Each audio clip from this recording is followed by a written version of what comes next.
Salam à tous et je suis très heureux de vous retrouver pour une nouvelle vidéo. Le Maroc s'impose sur le score de 3-0 face à l'Irak et se qualifie pour les quarts de finale de ces Jeux Olympiques de 2024. Vous l'avez compris, dans cette vidéo, on se retrouve pour faire le débrief de ce Maroc-Irak qui était clairement une masterclass, un match parfait pour les hommes de Sekchoui qui ont bien validé leur qualification. Le Maroc obtient 6 points au cours de cette phase de poule et donc continue dans ces Jeux Olympiques son petit parcours. En tout cas, juste avant qu'on commence avec cette vidéo, si ce n'est pas fait, je t'invite à t'abonner, à liker et à commenter cette vidéo. Et un très grand merci à l'ensemble des personnes qui feront ça. Alors en premier, on va revenir bien évidemment sur cette première mi-temps qui n'est rien de plus qu'une simple masterclass. Clairement, franchement, sur le plan tactique, j'ai rien à dire. Clairement, on a vu une équipe qui a mis beaucoup d'engagement, même si l'engagement était présent des deux côtés. On a pu voir qu'il y avait justement ce choix de titularisation de Les Azouli qu'on a pu contester au début, mais au final, ce joueur-là a fait taire tout le monde aujourd'hui. Et Zalzouli nous a tous fait taire. On a pu tenir des mauvais mots par rapport à lui, on a pu être très en colère au vu de sa prestation contre l'Ukraine. Mais aujourd'hui, le match qu'il nous a sorti, il est juste exceptionnel, puisqu'il te marque un but et il est également un des protagonistes sur le deuxième but. Je crois bien que le Maroc va inscrire, ou je crois bien aussi sur le premier but.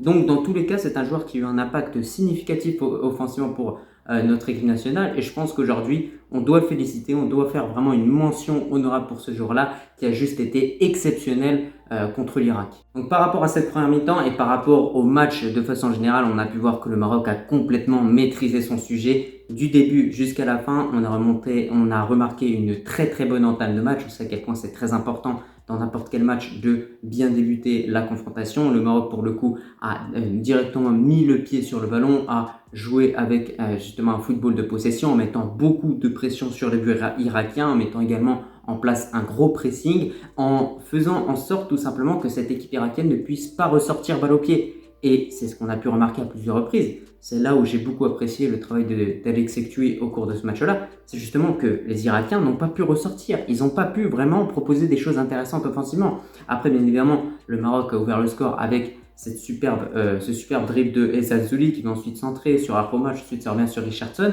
Ensuite, on a mis également ce deuxième but.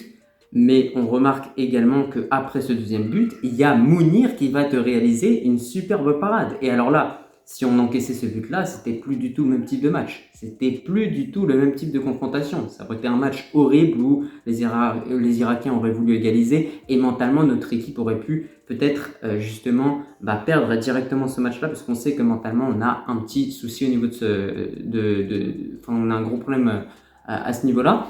Et sinon, ce que j'ai beaucoup apprécié, c'est que tous les joueurs, vraiment tous les joueurs, je les ai trouvés très très bons aujourd'hui. Vraiment tous.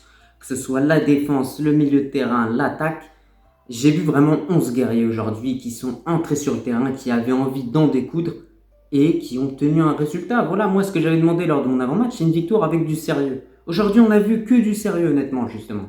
On a vu des choses extrêmement intéressantes sur le côté droit entre Afromach et Hakimi. On a pu voir que Afromach, encore une fois, c'est un joueur qui est rempli de talent, qui sait très bien dribbler, qui sait très bien se gérer, qui frappe parfois, qui essaie de tenter sa chance, donc c'est pas mal du tout. De l'autre côté, El Azouli était plus qu'en forme. On a pu voir que l'animation offensive était meilleure, tout simplement parce qu'il y avait plus de dynamisme, il y avait plus de vitesse qui était apportée, et on a pu mettre cette équipe irakienne en danger durant l'ensemble de la rencontre. Bon, malheureusement, en deuxième mi-temps, on n'a pas mis un autre but, ça aurait été pas mal de mettre un autre but en deuxième mi-temps, mais on a placé 3 buts qui nous ont mis en sécurité, qui nous ont permis d'être plus sereins, et derrière aussi, il faut quand même remercier les défenseurs, remercier notre gardien qui ont fait en sorte qu'on n'encaisse pas de but justement et qu'on obtienne réellement le clean sheet. Donc voilà, au final, dans cette phase de poule, le seul mauvais match qu'on a livré, c'est contre l'Ukraine. À part ça, sinon, 2 grosses prestations solides contre l'Argentine et contre l'Irak. En vous rappelant que l'Irak s'était imposé contre l'Ukraine. Donc vous voyez, il n'y a pas vraiment de logique en réalité, mais ce match aujourd'hui vient nous prouver que lorsque tu mets l'engagement, lorsque tu mets l'envie, lorsque tu as la détermination, tu peux gagner contre n'importe quel adversaire. Surtout quand tu as en plus de ça la qualité de banc et la qualité d'effectif que le Maroc possède. En tout cas, bien évidemment, de votre côté, n'hésitez pas à me dire en commentaire ce que vous avez pensé de ce match-là. Mais moi, encore une fois, je le répète, voilà, ça va être ça durant tout le débrief. C'est une masterclass, c'est un magnifique match, c'est le résultat idéal. Sachant qu'en plus de ça, il a pu faire également un très Ben Seguir, d'autres joueurs qui, voilà, encore une fois, ont pu apporter offensivement. Ben Seguir, rien à dire encore une fois. El Azouli, rien à dire. Akhomash, rien à dire. Au niveau de notre attaque, on est au top. Et surtout, on se posait des questions vis-à-vis de ce match-là. Est-ce que Rahimi allait être titulaire ou pas? Il a joué ce match-là, tout s'est bien passé de son côté. Il a même inscrit un but. Donc voilà, il a inscrit 4 buts au total lors de ces Jeux Olympiques 2024. Et je crois bien qu'il a battu un record parce qu'il est devenu le meilleur buteur marocain au cours des Jeux Olympiques dans toute l'histoire. Donc voilà, il a battu un record, encore une fois, on le félicite. Je pense que il fait partie des hommes forts clairement de cette équipe de Talek Sekchoui, donc il faut vraiment qu'il continue sur cette lancée, c'est très important. Mais concernant ce match-là, qu'est-ce que vous voulez que je vous dise? Le Maroc a tout simplement maîtrisé son sujet en imposant un gros pressing. Également, on a pu remarquer à plusieurs reprises justement que tous les joueurs effectuent le repli défensif. Voilà, il n'y avait pas de joueurs qui étaient en train de tricher. Et contre l'Ukraine, ce n'était pas forcément le cas. Justement, il y avait des joueurs qui n'effectuaient pas le repli défensif. Mais voilà, honnêtement, c'était fluide au niveau des transmissions. Ça allait fort de l'avant. Il y avait tout un entrain. Il y a aussi les supporters, bien évidemment, qui ont poussé nos lionceaux de l'Atlas. Puis au final, tu obtiens ce magnifique résultat qui est tout à fait logique. Voilà, il y a peu de choses à dire par rapport à ce résultat. Je pense qu'il est significatif. Il nous montre la réalité de ce match-là. Le Maroc a dominé cette équipe irakienne. Le Maroc a écrasé cette équipe irakienne clairement dans le jeu, dans tous les aspects.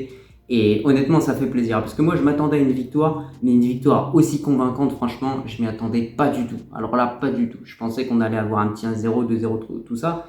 Au final, un 3-0 net et sans bavure.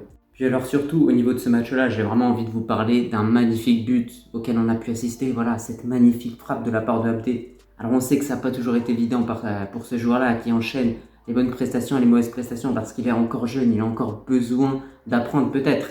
Mais on sait à quel point dans cette équipe U23, il gardera toujours son rôle de meneur, son rôle de leader en réalité dans cette équipe-là parce que c'est en grande partie grâce à lui que le Maroc a pu remporter la Coupe d'Afrique U23. Et bien là, il vient de marquer ce magnifique but qui vient de faire taire tout le monde. Il y a quelques jours auparavant, il y avait un journaliste irakien qui avait dit comme quoi il n'avait jamais vu ça. On avait l'impression que le Maroc jouait à 10, qu'il y avait Abdé qui jouait la tête baissée. Je pense que là aujourd'hui, même Abdé, ils l'ont filmé après, il a fait chut, voilà, coucher, pas bouger. Coucher, pas bouger. Il a fait ça clairement, Ezal Zulim. En tout cas, moi, il m'a régalé. Aujourd'hui, j'ai plus qu'apprécié ce match de sa part. Maintenant, ce qu'on aimerait davantage voir vis-à-vis de ce joueur-là, c'est justement de la régularité. Parce que la régularité, c'est ce c'est ce qui va différencier un bon joueur d'un excellent joueur. Un excellent joueur, il va être régulier. Un bon joueur, il va enchaîner les bonnes et les mauvaises prestations. Encore une fois, Talek Sekchoui a aujourd'hui aligné un 11 plus ou moins similaire aux 11 qui ont pu être alignés contre l'Ukraine et contre l'Argentine. Et encore une fois, sa stratégie a très bien fonctionné parce que voilà, on voit que ce milieu de terrain se connaît très très bien. Richardson aussi qui a réalisé un très gros match. Voilà, je ne l'ai pas forcément dit. On a également El Ouadi sur le côté gauche. On a pu voir qu'il remporte tous ses duels. Puis surtout, j'ai oublié de le dire, mais sur le premier but, on doit parler de l'énorme travail de la part de Achraf Hakimi qui s'est clairement arraché pour délivrer ce centre à Richardson. Puis ensuite, Richardson qui va venir mettre une petite tête. Ça fait 1-0. C'est franchement... Voilà, par rapport à ce match-là, je vous assure, j'ai pas d'autre mot à dire. Je suis extrêmement heureux que notre équipe nationale soit arrivée en quart de finale.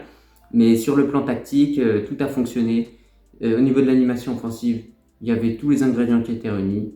Donc voilà, maintenant on peut fêter cette victoire, on peut être heureux parce que clairement là, les joueurs nous ont tous régalés, je pense. Et surtout, il y a un joueur qui nous a bien fêté assez clairement, Ezal Zouli, excusez-moi. En tout cas, c'était un petit peu tout par rapport à ce petit débrief. N'hésitez pas à me dire en commentaire ce que vous avez pensé de ce match-là. Et moi, je vous dis tout simplement à la prochaine. Allah al-Watan al-Malik.